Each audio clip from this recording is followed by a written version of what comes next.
الصلاة والسلام عليك يا شفيع المذنبين وعلى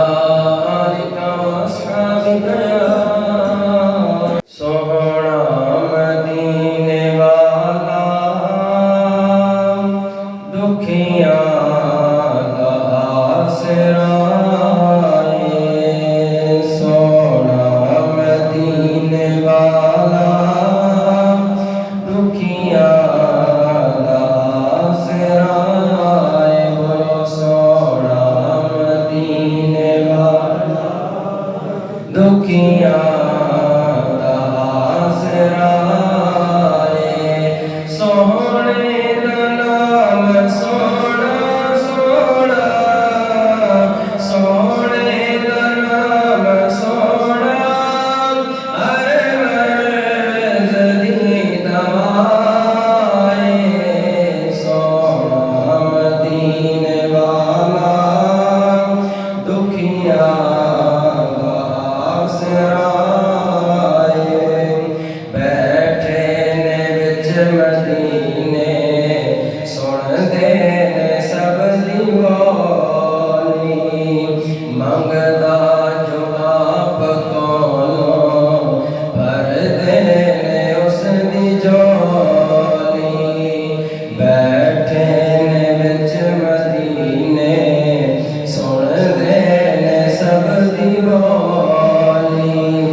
سرور العالمین حضور سرور کائنات میں فخر موجودات روح کائنات جانے کائنات بلکہ اثر کائنات حضرت احمد مجتبی جناب محمد مصطفیٰ صلی اللہ علیہ وسلم بارگاہ اقدس میں عالیہ درود و سلام پیش کرنے کے بعد انتہائی عزت و تکریم کے لائق میرے بزرگوں دوستوں نوجوان ساتھیوں مسلمان بھائیوں اللہ تعالیٰ کی آیت اور بیعت کتاب قرآن مجید فرقان حمید کی چند آیات بینات ایک صورت آپ کے سامنے تلاوت کرنے کا شرف حاصل کیا دعا ہے اللہ حق سچ بیان کرنے کی سننے سنانے کے بعد ہم سب کو عمل پیرا ہونے کی توفیق عطا فرمائے۔ فطرانے کے بہت سارے مقاصد ہیں۔ پہلا مقصد یہ ہے کہ روزوں کی مقبولیت تاکہ اللہ تعالیٰ جو آپ نے روزے رکھے بھوک پیاس برداشت کی اللہ تعالیٰ اس کو قبول فرمائے۔ دوسری بات فطرانہ دینے کا مقصد یہ ہے کہ روزوں میں کمی بیشی یقیناً ہم عبادت کا انسان ہیں کمزور ہیں حق ادا نہیں کر سکتے، اس وجہ سے روزوں میں جو کمی بیشی رہ جاتی ہے اس کمی بیشی کو پورا کرنے کے لیے اور اس کمی بیشی اور اس خسارے کو مکمل کرنے کے لیے ختم کرنے کے لیے اور اللہ تعالیٰ کی بارگاہ میں رحمت کا حقدار بننے کے لیے فطرانہ دیا جاتا ہے تاکہ جو روزوں میں کمی بیشی ہے وہ اللہ تعالیٰ فطرانے کے صدقے میں پوری فرما کر ہمارے روزے قبول فرمائے۔ فطرانے کا تیسرا مقصد یہ ہے کہ اس موقع پر غرباء کی، مساکین کی، یتیموں کی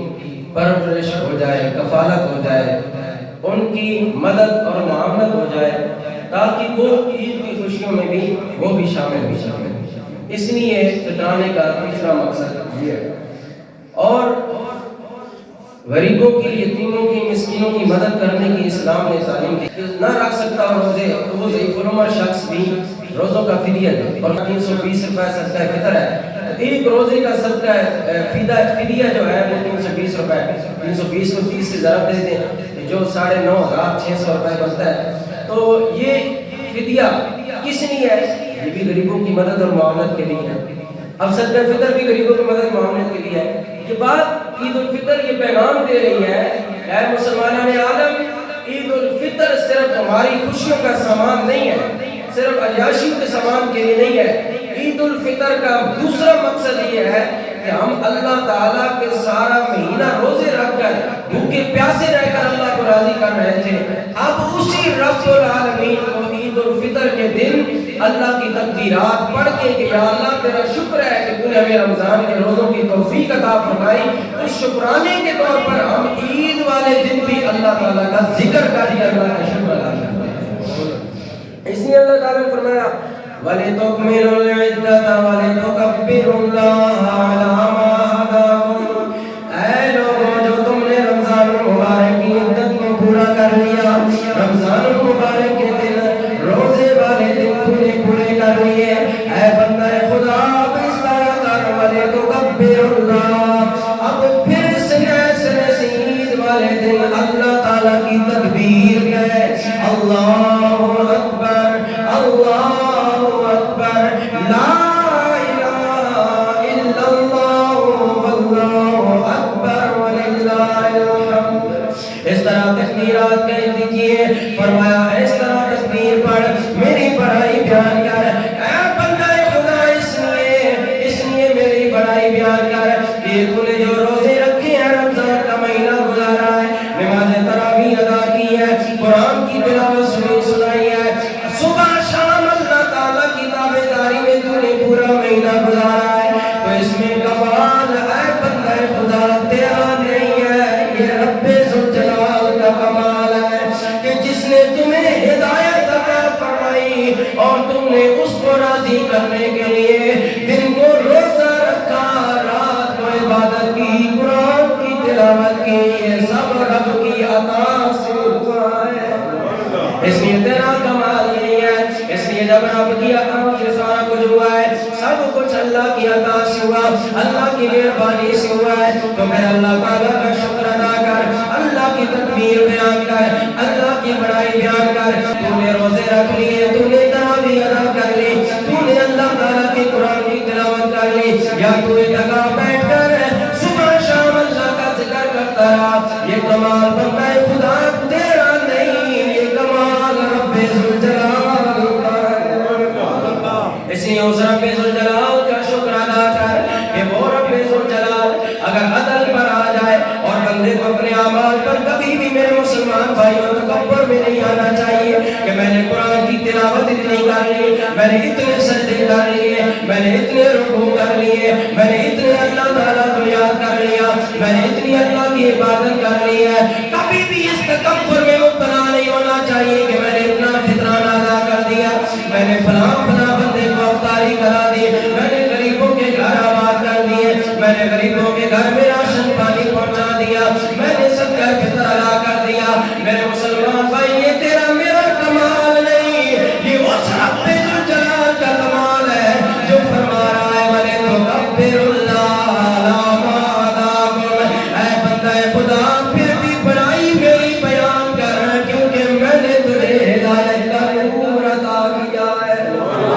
اگر میں تمہیں ہدایت نہ دیتا تو یہ اعمال نہ کرتا۔ اے لوگوں ذرا غور کرو، ایک بنی اسرائیل کا بندہ ہے، بنی اسرائیل کا ایک بندہ تھا، 100 سال اللہ تعالیٰ کی یاد میں زندگی گزارنے والا، 100 سال پورے صبح بھی اللہ کو یاد کر رہا ہے، شام کو بھی اللہ کو یاد کرتا ہے، رات دن اللہ کی عبادت میں رہتا ہے، تھوڑا سا آرام کرتا ہے، پھر بیدار ہو کر اللہ کو یاد کرنا شروع کر دیتا ہے، تھوڑی سی نعمت کرتا ہے اور پھر اس کے بعد اپنے آپ کو سارا سال روزے میں رکھتا ہے۔ میرے نبی فرماتے ہیں قیامت والا دن ہوگا، اللہ اسے فرمائے گا او میرے عبادت گزار بندے، 100 سال تک صبح بھی مجھے یاد کرنے والے، رات کو بھی مجھے یاد کرنے والے، چل میری رحمت اور فضل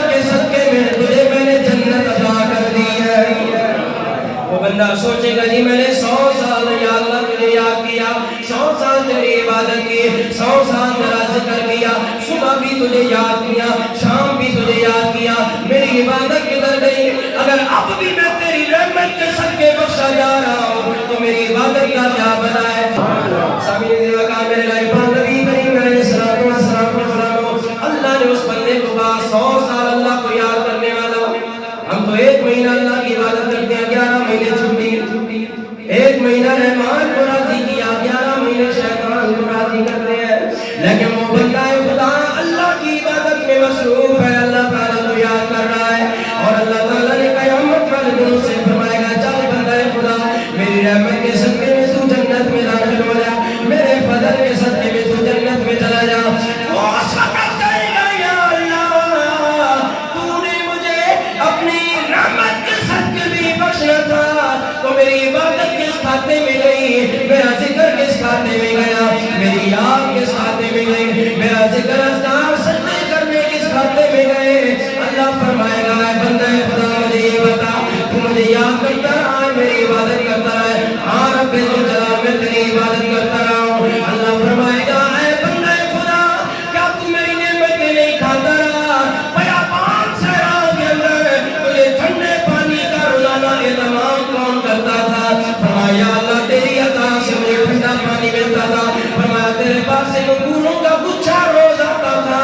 وہ تم کھا کر مجھے یاد کرتا تھا، وہ انگوروں کا گچھا مجھے کون دیتا تھا؟ فرمایا اللہ کیوں دیتا تھا؟ میں اگر تجھے رزق نہ دیتا تو بھوکا مر جاتا، تیری عبادت کہاں جاتی، تیرا ذکر کہاں جاتا، تو کیسے مجھے یاد کرتا؟ اے بندہ خدا اگر میں نے دنیا میں تجھ پر فضل نہ کیا ہوتا تو 100 سال تک میری عبادت نہ کرتا، چل اگر تجھے عبادت پر مان ہے تو میں تیری عبادت قبول نہیں کرتا، چلا جا جہنم میں۔ وہ بندہ فرشتے پکڑ کے جہنم میں سے لے کر جا رہے ہوں گے، عبادت کے اوپر بولتے پر غرور اور تکبر کرنے والا، اپنی نیکیوں پر غرور کرنے والا جب جہنم کی طرف جا رہا ہوگا اس وقت کہے گا یا اللہ مجھے اپنی عبادت پر مان نہیں ہے، مجھے اپنے ذکر اذکار پر مان نہیں ہے، یا اللہ تو مجھے اپنے فضل کے صدقے میں معاف فرما دے۔ لیکن بندہ عملوں کے صدقے میں نہیں بخشا جائے گا، عمل کرنے کے باوجود بھی اللہ کی رحمت اور فضل کے صدقے میں اللہ معاف کرے گا، اس لیے اپنے عمل پر، کیونکہ عدل پر وہ آ جائے تو کوئی بھی نہیں بخشا جائے گا، اللہ تعالیٰ عدل پر آ جائے گا تو کوئی بندہ نہیں بخشا جائے گا۔ سبحان اللہ کس کی تسبیح ہے؟ سارے بولو کس کی تسبیح ہے؟ میری تسبیح نہیں ہے، پھر کیوں ناراض ہو جاتے؟ اللہ کی تسبیح پھر آواز بلند نہ، سبحان اللہ۔ میاں صاحب عارف کڑی رحمۃ اللہ تعالی علیہ نے اسی مفہوم کو اپنے الفاظ میں یوں بیان فرمایا، عطل کرے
ہستیاں حضرت ابو بکر صدیق رضی اللہ تعالیٰ عنہ جیسی ہستیاں نے میاں صاحب عرض کری ان لوگوں کا ذکر کیا ہے. ابو بکر چڑیا کو دیکھ کر کہتے ہیں او چڑیو تسی بڑی چنگی ہو ابو بکر نالو تسی دنیا اندر چہچہا رہی ہو دنیا کے اندر بھی چہچہا رہی ہو دنیا کے اندر بھی اڑ رہی ہو کھا پی رہی ہو اور قیامت والے دن تم سے حساب نہیں ہوگا. ابو بکر سے چڑیو تم چنگی ہو کیونکہ ابو بکر قیامت والے دن حساب دے گا. اتنی بڑی ہستی جنہوں نے نبی فرمایا کسی ابو بکر جنتی ہو وہ پھر بھی ڈر رہے ہیں اللہ تعالیٰ سے. ہمارے پاس کون سی گارنٹی آ گئی ہے کون سی ڈگری آ گئی ہے کس پیر کی بشارت آ گئی ہے کہ ہم بخشے بخشائے ہیں جب اتنی بڑی ہستیاں ڈر رہی ہیں. مولا علی رضی اللہ تعالیٰ عنہ فرماتے ہیں لوگوں حضرت مولا علی اتنا ڈرتے تھے اللہ کو ڈرنے آ گئے تھکاوٹ برداشت کر کے میں اللہ کو یاد کر رہا ہوں میرا رب میرا آج نہ ہوتا ہے علی تو روز مجھے یاد کرتا ہے آج کیوں نہیں یاد کیا. آج ہماری نمازیں قضا ہو رہی ہے. حضرت داؤد علیہ السلام کے بارے میں آتا ہے آپ ایک مرتبہ اللہ کی بارگاہ میں سجدہ ریز ہو کر رونے لگ پڑے رو رو کر اتنا روئے کہ آپ کے سجدے میں 40 گھنٹے نہیں 40 دن گزر گئے. حضرت داؤد علیہ السلام 40 دن سجدے میں سارا کے رونے رہے پتہ ہی نہیں چلا 40 دن گزر گئے. اتنا اللہ تعالیٰ کا خوف اللہ انبیاء پر غالب تھا. ان لوگوں کے بارے میں میاں صاحب فرماتے ہیں عقل کرے تھر تھر کروں اٹھیاں شانہ والے فضل کرے تے بخش جاون میں مردان ہو کالے. عید الفطر کا مقصد کیا ہے؟ عید الفطر کا مقصد پہلا مقصد یہ ہے کہ اپنے روزوں کو مقبول بنانا اللہ تعالیٰ کی بارگاہ میں قبولیت کے درجے پر پہنچانا. اور دوسرا مقصد عید الفطر کا یہ ہے کہ ہم غریبوں یتیموں مسکینوں کی مدد کریں.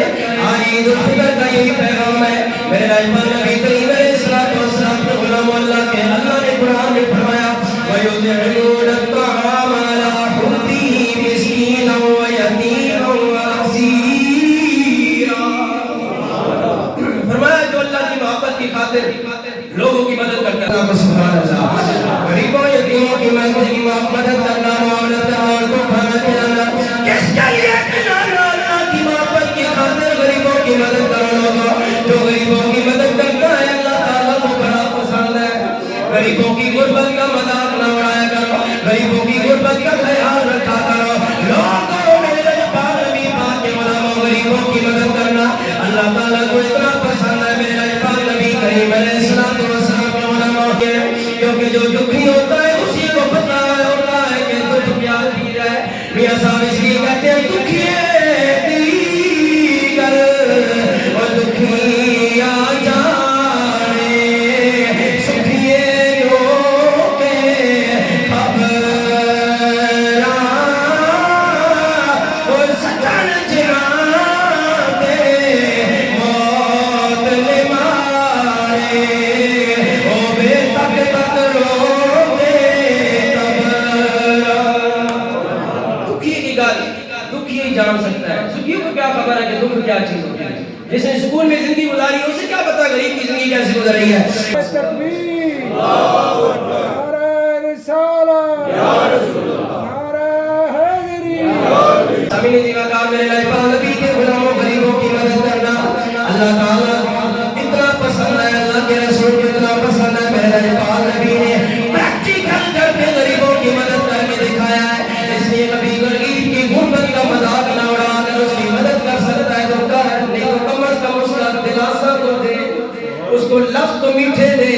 اس کی دلداری تو کر اپنے الفاظ کے ساتھ میٹھے لفظوں کے ساتھ. میرا پاک نبی پاک کے غلاموں یتیموں کی مدد کرنا کتنا ثواب ہے. میرا پاک نبی نے فرمایا جس نے کسی یتیم کے سر پر بچی ہو یا بچہ ہو ہاتھ رکھنا شفقت سے پیار اور مہربانی کرتے ہوئے جس طرح اپنے بچوں کے سر پر ہاتھ رکھتے ہو اس طرح یتیموں کے بچوں کے سروں پر ہاتھ رکھو. میرے پاک نبی نے فرمایا جو مہربانی کرتے ہوئے یتیم کے سر پر ہاتھ رکھتا ہے جتنے اس کے ہاتھ کے نیچے یتیم کے سر کے بال آتے ہیں اتنے اللہ تعالیٰ گناہ معاف کر دیتا گناہ معاف کر، صرف شفقت کا ہاتھ رکھنے سے. تو اگر یتیموں کو کھلائیں، ان کی ضروریات پوری کریں، ان کی اسکول کی فیسیں ادا کریں، ان کی جناب رہن سہن کے بیوہ کے اور یتیموں کے ادا کریں، تو پھر اللہ کتنا اجر عطا فرمائے گا. صرف ہاتھ رکھنے کا اتنا اجر ہے، تو اگر ان کی مدد کرے تو پھر کتنا اجر ملے گا. میرے رحمت نبی کریم کے غلام عید الفطر کا ہی دن ہے، عید کا ہی موقع ہے. میرے رحمت نبی عید پڑھانے جا رہے ہیں. میرے رحمت نبی کے غلام حضرت انس بن مالک رضی اللہ تعالیٰ عنہ کہتے ہیں صحابہ کرام بھی ساتھ ہیں، عیدگاہ کی طرف روانہ دمائے. میرے رحمت نبی کے صحابہ سارے ساتھ ساتھ جا رہے ہیں. آگے جا کر دیکھو میدان میں بچے کھیل رہے ہیں اور ایک بچہ سائیڈ پر بیٹھ کر رو رہا ہے. دکھ بھرے آنسو بہا رہا ہے، دکھ بھرے آنسو بہا رہا ہے، دکھ بھرے آنسو بہا رہا ہے. میرے رحمت نبی نے دیکھا، میرے رحمت نبی نے کبھی کسی امتی کا رونا برداشت نہ کیا، فوراً کھڑے ہو گئے، آگے گئے، دستے شفقت رکھا، فرمایا او بچہ آج رونے کا دن نہیں ہے، سارے بچے خوشیاں منا رہے ہیں، تو بھی خوشیاں منا، تو کیوں رو رہا ہے؟ وہ کہنے لگا یا رسول اللہ میں کیسے خوشیاں مناؤں جن کے باپ دنیا سے چلے جائیں، ان بچوں کے تو باپ زندہ ہیں، یہ خوشیاں منائیں، میرا باپ نہیں، ماں نہیں، میں کس بات پر خوشی مناؤں، میں کس بات پر خوشی مناؤں یا رسول اللہ، میں کس بات پر اپنی مسرت کا اظہار کروں. باپ کا شفقتوں بڑا سایہ جس کے سر سے اٹھ جائے، کوئی اسی یتیم سے پوچھے وہ کیسی زندگی گزار رہا ہے. یتیم پل پل مرتا ہے، پل پل زندہ ہوتا ہے. اس لیے کسی نے سچ کہا کہ باپ مرے سر ننگا ہوئے، باپ مرے سر ننگا ہوئے، ویر مرن کل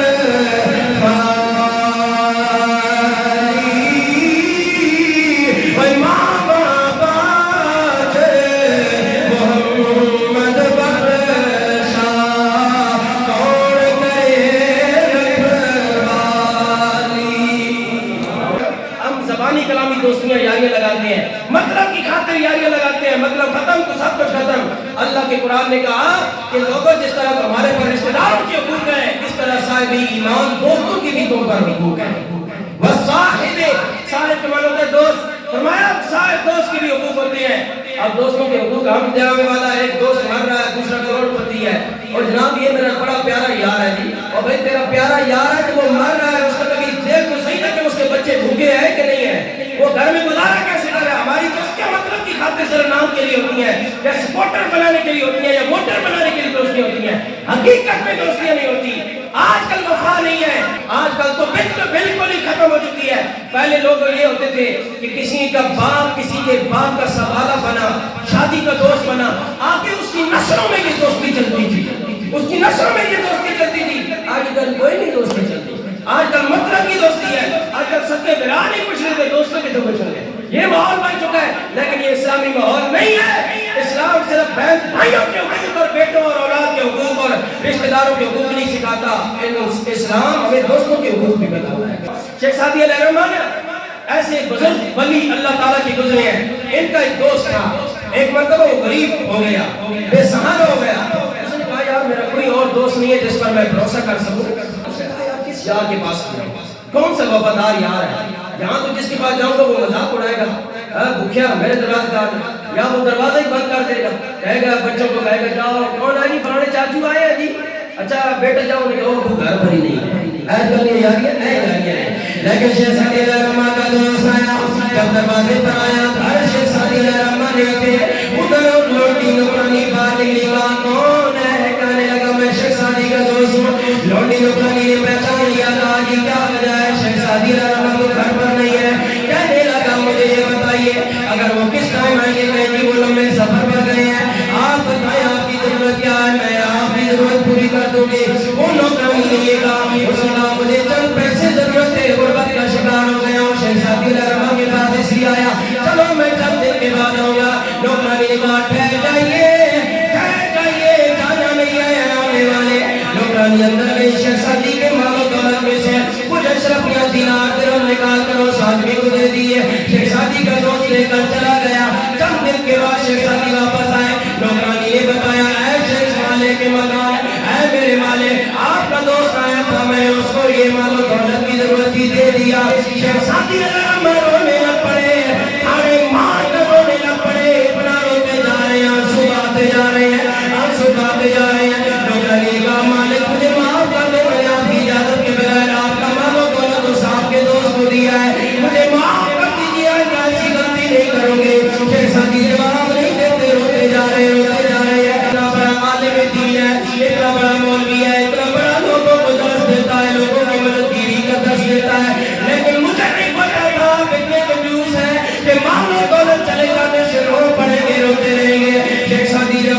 میں آئے کہنے لگے نکرانی میں رو اس لیے نہیں رہا کہ تو نے میرے پیسے میرے دوست کو کیوں دے دیے ہیں، میں رو اس لیے رہا ہوں کہ میں اتنا بد نصیب دوست ہوں، میرا دوست کنگال ہو گیا ہے، میرا دوست بدحال ہو گیا ہے، مجھے اس کی خبر نہ ہوئی، میں کیسا دوست ہوں جو اس کے بے سہارا ہونے سے پہلے، بے آسرا ہونے سے پہلے میں اس کا آسرا کیوں نہیں بنا، میں اس کا آسرا کیوں نہیں بنا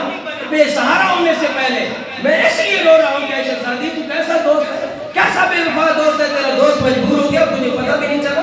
تجھے پتہ بھی نہیں چلا۔ تو ایسے لوگوں کے بارے میں جو مشکل وقت ہے کہتے ہیں کہ میں یار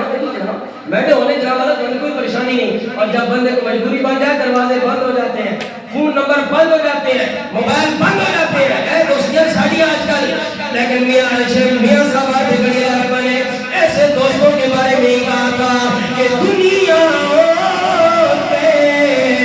جو کم نہ آوے،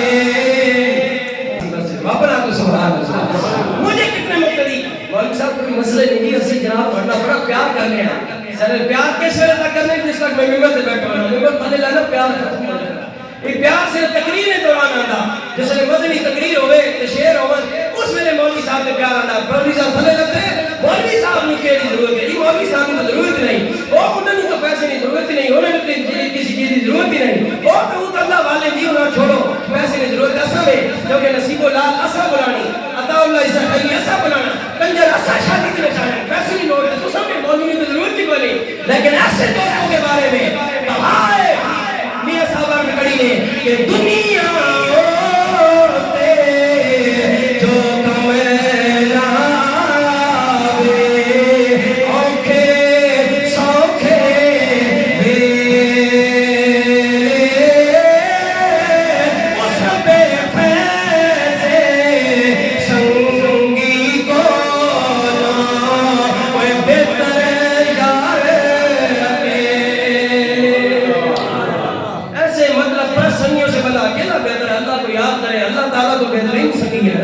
اللہ بہترین دوست ہے نا، تو اللہ تعالیٰ کو بندہ یاد کرے، اللہ کے ساتھ دوستی لگائے جدھر بے وفائی کا کوئی ڈر نہیں ہے، اللہ کے رسول پر درود و سلام پڑھے، اللہ کے رسول سے یاری لگائے جہاں بے وفائی کا ڈر نہیں ہے، اللہ رسول سے یاری لگائے، ایسے بے فیضوں سے کیا ضرورت ہے کہ جو دنیا ہوتے کام نہ آوے اوکے سوکے ویلے، اس بے فیض سنگی کو لو بہتر یار اکیلے، اس بے فیض سنگی کو لو بہتر یار اکیلے۔ اللہ تعالیٰ ہمیں غریبوں کا مددگار بننے کی توفیق عطا فرمائے، یتیموں کا مددگار بننے کی توفیق عطا فرمائے، اپنے مسکین دوستوں کا خیال رکھنے کی توفیق عطا فرمائے، اور اللہ تعالیٰ ہم سب کے جملہ اعمال رمضان کے روزے تراویح اور جتنا صدقات و فطر اور جتنا معاملات ہیں اللہ تعالیٰ ہم سب اپنی بارگاہ میں قبول فرمائے۔ عید کی جناب والا نیت سماعت فرما لیں، سامعین اسی وقت 2 رکعت نماز عید الفطر 7 تکبیروں کے کہیں، 7 واجب 6 تکبیروں کے، 2 رکعت نماز عید الفطر 7 واجب 6 تکبیروں کے، میں نیت کرتا ہوں پڑھتا ہوں خاص واسطے اللہ تعالیٰ کے، منہ میں قبلہ شریف جانے کے پیچھے پڑھتا ہوں امام صاحب کے اللہ اکبر سبحانک اللہم پڑھنے کے بعد اللہ گھر کے بعد 3 مرتبہ ہاتھ کھڑے کرنے، اللہ اکبر ہاتھ چھوڑ دینے، اللہ اکبر پھر ہاتھ چھوڑنے، تیسری مرتبہ اللہ اکبر کہہ کے ہاتھ مان لے، پھر اس کے بعد امام صاحب قرات کریں گے، اسی طرح دوسری رکعت میں پہلے قرات ہوگی اور رکوع سے پہلے 3 مرتبہ